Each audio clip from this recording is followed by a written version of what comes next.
deep breath in as I inhale, and a long breath out as I exhale.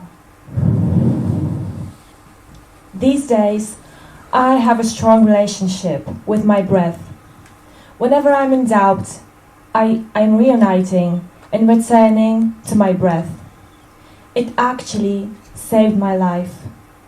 And it's all because of yoga. And I want to tell you that every one of you here can find something just for yourself by practicing yoga.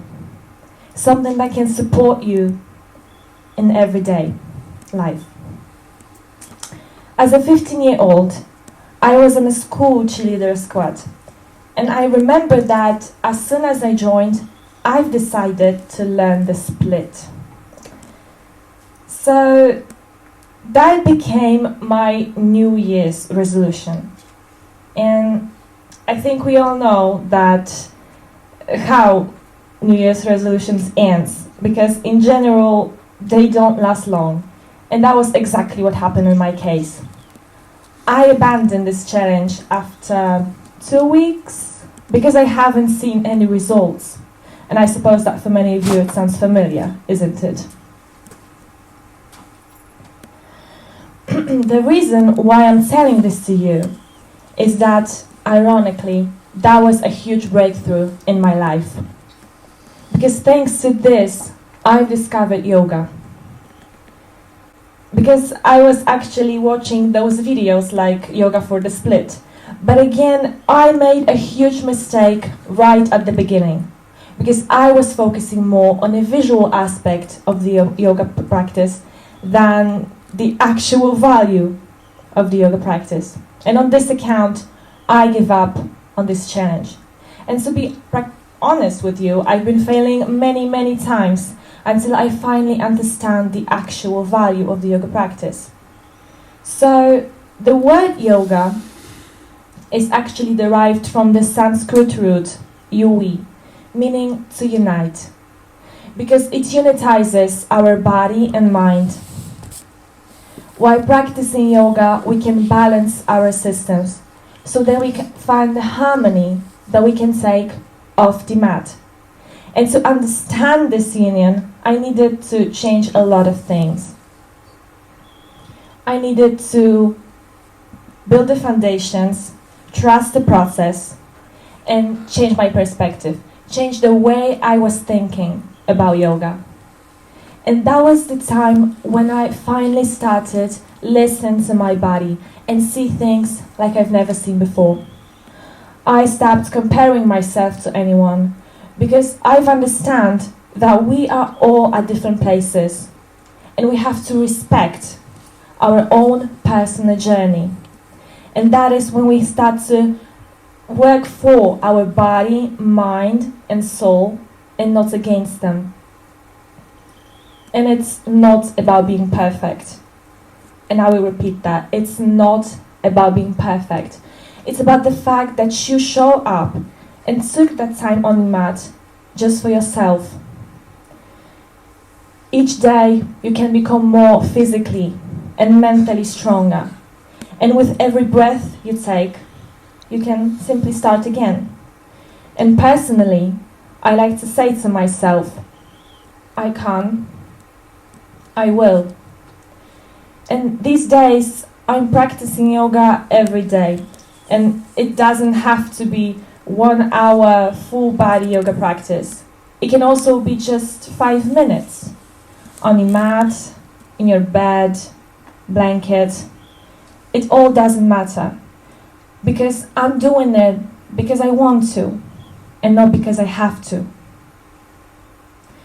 While practicing yoga, we can of course gain more flexibility, train our balance and help ourselves reduce any pains in our body. For example, back pain. And there are plenty of research about benefits of yoga, like, for example, according to one of them, 7 days of intense yoga program improves spinal mobility in people with chronic low back pain more effectively than physiotherapy exercises. And speaking from my experience, regular yoga practice helped me remove pain in my shoulder blade, as well as improving my body posture. Because yoga really focuses on symmetry. So when you do asana for the right side of the body, you just have to do it for the left. And that is why while practicing yoga, we can remove any asymmetry in our bodies. And according to a research from Oxford University, people who practice yoga even once a week were less stressed out, slept better, and had lower blood pressure. And who doesn't want the benefits like that? I think that the most yoga taught me to be more present and helped me to be more mindful. And I would like to point out right away that it's not always easy, because thoughts bombard your mind all the time. But the most important thing is to not push them away, but to acknowledge them, and then slowly and mindfully focus again on your practice. And it is a continuous practice. However, it really teaches us and reminds us that in difficult or stressful times, we have a powerful tool within ourselves, and that is our breath. It is always with us. And if we just focus on deep and conscious breathing, that brings us closer to the present moment. It allows us to see things with more clarity. So then we can find it can be helpful with manage your stressful situations better. And I think that the most important thing that I've learned through these years is that it is all about the sensation rather than the shape. So it's not about forcing yourself just to reach the pose and then, just as I did at the beginning, giving up or blaming yourself because we think that we are not enough, that it's not for us. In fact, it is all about the peace, the joy, and the inner power. It's not only about living, but also experiencing, exploring, and supporting yourself at every stage of our lives. And we cannot control everything that is happening in our lives. But for sure, we can control how we react. Because, guess what? We are in charge of our own experience. And we all know that life can be very hard and difficult and overwhelming. But with yoga, we can find ways in which we can support ourselves in such times.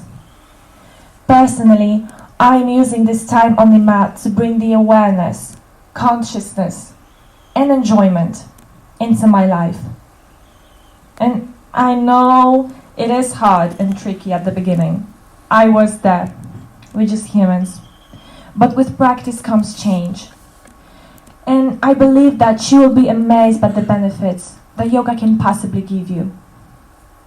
And I encourage you, of course, to try yoga practice. Just give it a go, even once a week.